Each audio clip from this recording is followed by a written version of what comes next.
Welcome to all on a platform of Anisho Academy. आज हम class 12 की पॉलिटिकल साइंस की फर्स्ट बुक समकालीन विश्व में राजनीति का चैप्टर 3 समकालीन विश्व में अमेरिकी वर्चस्व शुरू करने जा रहे हैं।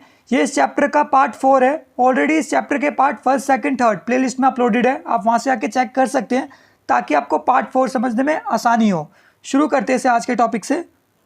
अमेरिका इतना ताकतवर क्यों है और ताकतवर होने के कारण, जैसे कि आपको पता होगा कि हम जिस टाइम पीरियड को यहाँ पे डिस्कस कर रहे हैं वो टाइम पीरियड क्या है, वो 1991 के बाद का है, जहाँ पे यूएसएसआर खत्म हो चुका है और अमेरिका एक यूनिपोलर वर्ल्ड, एक ध्रुवीय विश्व के रूप में देखा जा सकता है।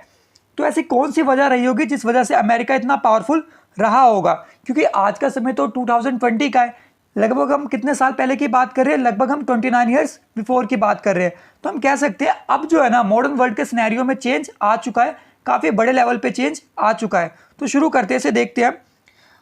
बड़ी चढ़ी सैन्य शक्ति, अमेरिका के पास ज़्यादा सैनिक है। जैसा कि आपको पता होगा कि अमेरिका के पास ज़्यादा सैनिक है, इसका मतलब ये नहीं कि अमेरिका के पास इंडिया या चाइना से ज़्यादा सैनिक है। कहने का मतलब यहाँ पे यह है कि अमेरिका के पास जो सैनिक है और जो मॉडर्न वेपन्स है और जो टेक्नोलॉजी है वो बाकी देशों से बहुत ज़्यादा अच्छी है।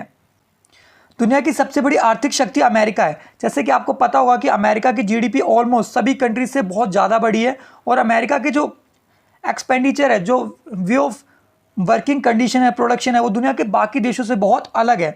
अच्छा, दुनिया के 12 ताकतवर देश जितना पैसा अपने सैनिक के हथियारों के ऊपर खर्च करते हैं उतना अमेरिका अकेले ही कर देता है। तो अब यहाँ पे एक चीज़ आपको करेक्ट करनी है कि 2017 में जो आपकी बुक्स अपडेट हुई हैं वहाँ पे अभी 12 देशों की बजाय 15 देश हो चुके हैं। तो अब जितने 15 देश मिला के अकेला हथियारों पे और अपनी अर्थव्यवस्था पे खर्च करते हैं, बेसिकली यहाँ पे हथियारों की बात करते हैं, बेसिकली जितना अमेरिका अपने हथियारों पे खर्च करता है उतने 15 देश मिलकर करते हैं। 15 देश जैसे चाइना, जापान, रशिया, इंडिया, इतना अमेरिका अकेले ही खर्च कर देता है।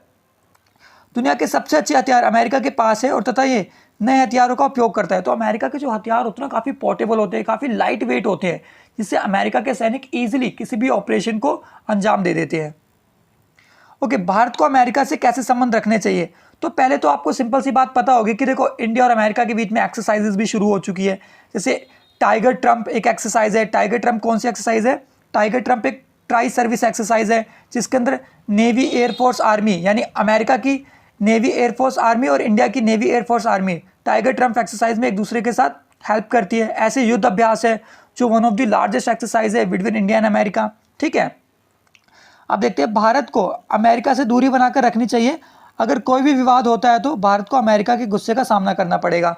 तो एक बहुत अच्छी बात है। देखो, पूरी तरह से भारत को अमेरिका पे आश्रित नहीं रहना चाहिए, कुछ ना कुछ भारत को अमेरिका से अलग रखना चाहिए, ताकि अगर अमेरिका किसी मूवमेंट पे आके इंडिया का साथ नहीं देता तो इंडिया किसी और की हेल्प भी ले सके और अपनी ज़रूरतों को पूरा कर सके। भारत को अमेरिका के वर्चस्व का लाभ उठाना चाहिए। जैसे कि आपको पता होगा आज के समय हम वैश्वीकरण में जी रहे हैं और वैश्वीकरण एक ऐसा समय है जहाँ पे सभी सभी के दोस्त हैं और सभी सभी के दुश्मन भी हैं। तो इंडिया को अमेरिका के वर्चस्व का फ़ायदा उठाना चाहिए। इंडिया को देखना चाहिए कि अगर चाइना से अमेरिका के संबंध अच्छे नहीं है तो भारत को अच्छे संबंध बना लेने चाहिए अमेरिका से और ज़्यादा से ज़्यादा चीज़ों का उत्पादन करना चाहिए और अमेरिका से अपने संसाधनों को अच्छा कर लेना चाहिए, अपने व्यापार को अच्छा कर लेना चाहिए। अपनी अगुवाई में भारत विकासशील देशों से संगठन बनाए। जैसे कि आपको पता होगा भारत ने 1995 में वार्डुंग सम्मेलन के दौरान, एफ्रो एशिया सम्मेलन के दौरान गुटनिरपेक्ष आंदोलन की नींव रखी थी। तो भारत कुछ ऐसे और संघ बना सकता है जिससे वो अपने आप को और शक्तिशाली दिखा सके। भारत अमेरिका के संबंध से शीत युद्ध के समय भारत अमेरिका के खिलाफ था और सोवियत संघ के करीब था। ये तो आपको सिंपल सी बात फर्स्ट चैप्टर, सेकंड चैप्टर में डिस्कस करके आई गई होगी कि जब शीत युद्ध चल रहा था तो भारत ऑलमोस्ट अमेरिका, रशिया से दूर था बट रशिया से जुड़ा हुआ था, क्योंकि 1971 में भारत की माननीय प्रधानमंत्री श्रीमती इंदिरा गांधी द्वारा रशिया के साथ 20 वर्षीय संधि साइन करी गई थी, मित्र संधि। ठीक है, सोवियत संघ के विघटन के बाद भारत मित्रविहीन हो गया था। जैसे कि आपको पता है, जैसे सोवियत संघ का डिसइंटीग्रेशन होता है उसके बाद से भारत का कोई अंतर्राष्ट्रीय लेवल पे कोई देश ऐसा था ही नहीं जो भारत की मित्रता को और आगे बढ़ा सके। उसके बाद भारत और अमेरिका के संबंध में सुधार आए। सुधार आने की वजह क्या थी कि भारत के पास अब एक ही ऑप्शन बचा था, वो था अमेरिका। तो भारत अमेरिका की ओर अग्रसर होने लगा। अच्छा, अब देखते हैं और कैसे संबंध है कि भारत का जो 65% सॉफ्टवेयर का क्षेत्र है ना, वो कहाँ निर्यात किया जाता है? अमेरिका। ठीक है, और ऐसे ही बोइंग में 35% जो तकनीकी कर्मचारी है वो भारतीय हैं। सिलिकॉन वैली, यहाँ पे 3 लाख भारतीय काम करते हैं और जो बड़ी बड़ी कंपनियां ना, लगभग 15% बड़ी कंपनियां वो अमेरिका के अंदर भारत के लोगों द्वारा शुरू करी गई है। तो आप देख सकते हो अमेरिका एक ऐसा प्लेस है जहाँ पे इंडियंस की कमी नहीं है। आप जाके अगर देखोगे, नोटिस करोगे तो इंडियंस ही वो हैं जो हर जगह पे फेमस है। कहते हैं ना ब्रेन ड्रेन की थ्योरी की, इंडिया का जो भी अच्छा दिमाग होता है वो दूसरी जगहों पे चला जाता है, क्योंकि इंडिया में अच्छी अपॉर्चुनिटी नहीं मिल पाती और दूसरे देशों में हमें अच्छी अपॉर्चुनिटी मिलती है, जिसकी वजह से हम अपना ब्रेन ड्रेन करते हैं। ओके, जॉर्ज बुश के बाद कौन अमेरिका का राष्ट्रपति बना? एक ही टॉपिक का थोड़ा सा लेफ्ट रह गया था, हालांकि हमने इसे कवर किया था, बट एक बार फिर कर लेते हैं।